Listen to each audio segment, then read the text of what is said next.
saudara kita yang terbaring di rumah sakit.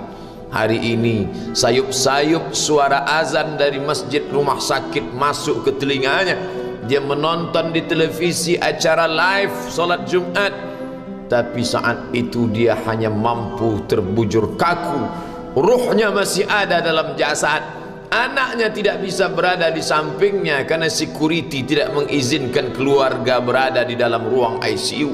Dia duduk di dalam. Suara terdengar, azan bersahutan, hayya 'alas salah, mari salat, hayya 'alal falah, mari menuju kemenangan. Dia hanya bisa meneteskan air mata. Kenapa? Kalau dulu dia waktu sehat sempat beribadah, penyesalannya tidak terlalu banyak. Tapi kalau di saat sehat walafiat tak sempat untuk menempelkan kening ke lantai, tak sempat melangkahkan kaki ke rumah Allah, tak sempat mendengarkan khutbah, maka tak ada duka di atas duka. Air mata yang meleleh tak dapat mengembalikan masa lalu. Lan tarji'al ayyamul lati madat, yang lalu tak dapat diulang kembali. Air mata darah menangis, yang sakit tak akan sembuh, yang mati tak akan hidup. Penyesalan selalu datang di akhir perbuatan. Belum pernah orang menyesal sebelum perbuatan berlalu. Selalu penyesalan di akhir. Di saat itu penyesalan tak lagi bermakna. Apa kata mereka ketika melihat azab Allah? Rabbana, hai Tuhan kami, ya Rabb kami, absarna, mata kami sudah melihat azab, wa sami'na, telinga kami sudah mendengar suara tangisan, teriakan, pekikan di dalam neraka. Farji'na, kembalikan kami lagi ke dunia, na'mal salihah, kami ingin beramal saleh, inna muqinun, kami yakin seyakin-yakinnya. Tapi saat itu penyesalan tak lagi bermakna, karena dunia tak mungkin utuh semula, karena sudah menjadi sunnatullah yang lampau tak akan kembali. Idza sama'un fatarat, langit terbelah, wa idzal kawakibun tasarat, planet-planet bertabrakan, wa idzal biharu fujirat, lautan diledakkan, diletupkan, wa idzal quburu bu'asirat, semua yang dikubur dibangkitkan. Alimat nafsum ma qaddamat wa akharat, disitulah orang baru sadar apa yang dulu pernah aku lakukan. Wa qadimna ila ma amilu min amalin, semua amal mereka kami tunjukkan, kami datangkan. Ini amalmu, ini infakmu, ini wakafmu, ini sedekahmu, ini salawatmu, ini bacaan Qur'anmu, ini zikirmu. Tersenyum mata melihat amal. Faman ya'mal mithqala dzarratin khairan yarah. Tapi jangan lupa, apakah yang dosa-dosa itu dilupakan begitu saja? Yang buruk pun akan nampak juga. Faman ya'mal mithqala dzarratin syarran, sebesar ujung rambut, sebesar telapak kaki semut yang hitam, di atas batu yang hitam, di tengah malam yang kelam, di dalam samudra yang gelap, akan ditampakkan juga pada hari itu. Yauma tublas sarair, segala rahasia ditunjukkan, dan mata akan melihat dengan penglihatan yang nyata. Mulut tidak lagi bisa menjawab. Al-yauma nakhtimu ala afwahihim, hari itu mulut kami kunci, karena mulut itu yang dulu pandai mencari-cari alasan, bersilat lidah, maka hari itu lidah dikunci. Wa tukallimuna aydihim, tangan mereka kami buat bicara. Wa tashhadu arjuluhum, kaki bersaksi. Apa yang akan dibicarakan tangan, apa yang akan dipersaksikan kaki? Bima kanu yaksibun, semua yang pernah dilakukan di masa yang lalu. Berapa atasanmu sanggup memberi gaji sehingga begitu enteng kau tinggalkan solatmu? Apa yang dijanjikan istrimu sehingga begitu enteng kau berikan yang haram, hanya rayuan sesaat, padahal dia pun akan meninggalkanmu sebelum masa tua tiba? Apa yang dijanjikan anak-anakmu? Ayah, kami akan menjagamu di hari tuamu nanti, maka berikan kami yang kami inginkan, belikan kami rumah yang besar, belikan kami kendaraan yang mewah, nanti setelah hari tua kami akan menjagamu, kata mereka.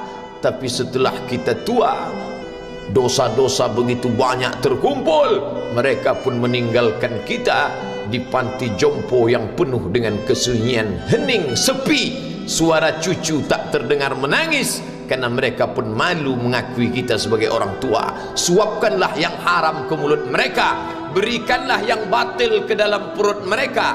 Itu hanya akan menjadi azab di dunia sebelum hari kiamat tiba. Ish ma syi'ta, hiduplah sesuka hatimu. Ish ma syi'ta, apa yang mau kau makan, makanlah. Apa yang akan kau bekerjakan, kerjakanlah.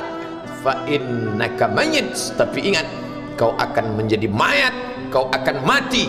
Semua akan diminta pertanggungjawaban di hadapan Allah Subhanahu wa ta'ala. Hari ini orang boleh tertawa, hari ini orang boleh merasa dunia dia yang punya, tapi sampai masanya yang hijau akan berubah menguning, yang kuning akan mati, yang mati akan menjadi debu, yang debu ditiup angin hampa tak bermakna. Lalu apa yang akan dibawa menghadap Allah Subhanahu wa ta'ala? Amal saleh. Kalau pernahlah mulut itu membaca sepotong dua potong ayat sebelum berangkat bekerja, kalau sempatlah masuk ke kamar mandi mengambil air wudhu, solat sunat duha sebelum berangkat bekerja, kalau sempatlah ketika duduk dalam suasana santai membuka iPad lalu dibuka Quran digital sambil melihat beberapa ayat merenungkan maknanya, mengingat mati, kalau sempatlah mulut mengucapkan subhanallah wa bihamdihi subhanallahil azim, kalau sempatlah anak istri dibawa ke masjid iktikaf mendengarkan pengajian, kalau sempatlah beberapa persen dari pendapatan itu dilimpahkan ke rumah anak yatim panti jompo masjid, kalau sempatlah beberapa meter tanah dibeli untuk pembebasan mendirikan rumah Allah, kalau sempat memberikan beberapa karpet untuk rumah yang selalu ditinggalkan, kalau sempatlah membelikan beberapa kilo beras untuk yatim piatu dan panti jompo, itu yang akan menolong di hadapan Allah.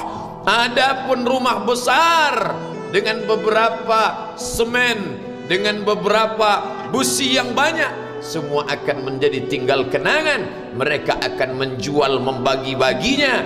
Tanah yang dulu harganya semeter 100.000 sekarang sudah menjadi 5 juta. Mereka akan bagi-bagi itu semua kepada ahli waris. Lalu kita hanya membawa 3 helai kain tipis yang tidak berjahit, dan itu semua menjadi milik orang. Kalau dulu mereka kita didik dengan pendidikan yang baik, di tengah malam mereka bangun menetes air matanya, lalu dia berdoa, Rabbighfirli wa liwalidayya warhamhuma kama rabbayani shaghira, seperti tetesan embun di tengah gurun Sahara yang panas. Kalau sempatlah mereka berdoa, Allahumma ighfir lahu warhamhu wa'afihi wa'fu anhu, maka mengalirlah air yang sejuk ke tenggorokan yang kering. Kalau sempatlah mereka membeli makanan, diundangnya anak yatim, diusapnya kepala, ya Allah, terimalah sedekahku ini untuk almarhum ayahku, almarhumah bundaku. Aku tak dapat membalas budi baik mereka, ya Allah, mereka sudah mendahului aku. Maka akan mengalirlah itu sebagai perlipur lara di tengah alam barzakh sementara kiamat tiba.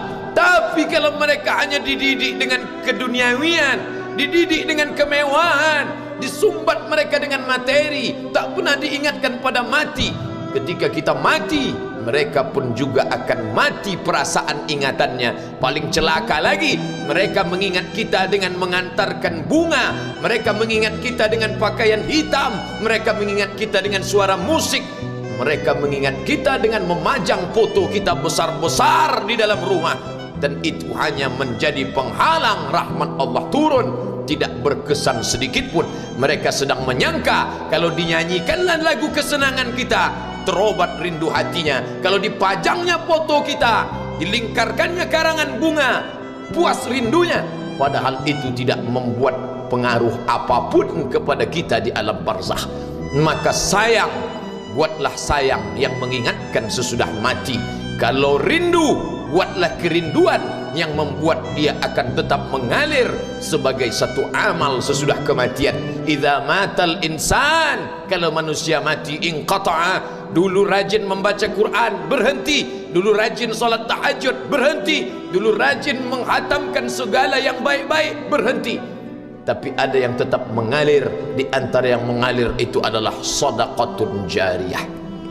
Sempat membelikan beberapa bungkus nasi, nampak orang tua di panti jompo menyuap nasi itu, menggeletar tangan mereka karena usia lanjut, menetes air mata. Kita bukan sedang melihat orang tua, kita bukan sedang melihat orang lain. Saat itu kita sedang melihat potret diri kita 30 tahun yang akan datang. Di mana aku 30 tahun akan datang? Surga, kenikmatan yang luar biasa, tapi dia tidak akan dimasuki oleh orang yang biasa-biasa. Solat biasa, baca Quran biasa, zikir biasa, untuk mendapatkan yang luar biasa, maka itu bukan perimbangan ibadah yang fair. Hanya dengan solat wajib biasa, hanya dengan baca Quran biasa, hanya dengan zikir biasa, hanya dengan sedekah biasa, berharap akan masuk ke dalam surga yang luar biasa, maka sungguh bukan suatu perimbangan perniagaan yang seimbang antara makhluk dengan Khalik Allah Subhanahu wa ta'ala. Khutbah Jumat ini kembali mengingat kita, mengajak merenung bersama. Kita ini mau kemana? Di sini untuk apa? Yang kita bawa menghadap Allah itu apa? Apakah nama, jabatan, kebesaran, harta benda ikut menghadap Allah? Tidak. Dia akan tinggal menjadi puing-puing kenangan. Yang akan dibawa adalah amal saleh.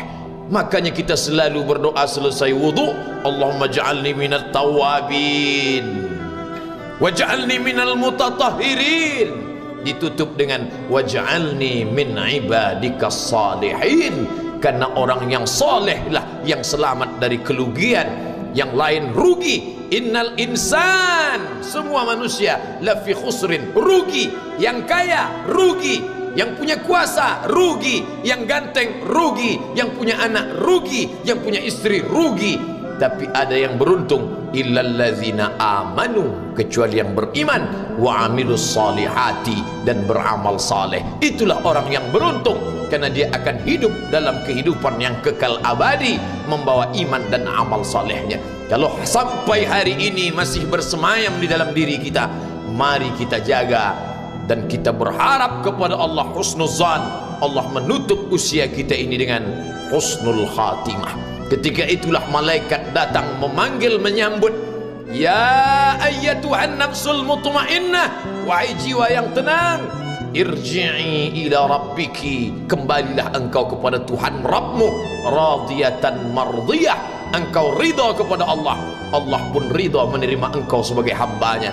Fadkhuli fi ibadi, masuklah engkau ke dalam golongan hambaku. Wadkhuli jannati, masuklah engkau ke dalam surgaku. Saat itu ruh keluar dari badan seperti tetesan air di hujung daun yang lembut menetes.